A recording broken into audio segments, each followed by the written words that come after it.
తొలి చూపు చాలంట చిత్తాన చిత్రంగా ప్రేమనేది పుట్టగా,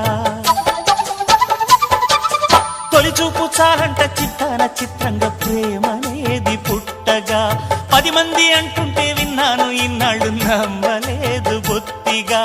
ఆ కళ్ళలో ఆ నవ్వులో మహిమ ఏమిటో, ఆ కాంతిలో ఈనాడే నా ఉదయమైనదో. మదిసీమలో ఇన్ని మరుమల్లే గంధాలు, మునుపెన్నడూ లేని మృదువైన గానాలు, మొదటి బలపు కథలు తెలుపు గేయమై తీయగా, స్వరములు పాడగా ఏ స్వప్నలోకాల సౌందర్య రాశి నా ముందుకొచ్చింది కనువిందు చేసి. ఏ నీలి మేఘాల సౌధాలు విడిచి ఈ నేల నడిచింది ఆ మెరుపు వచ్చి.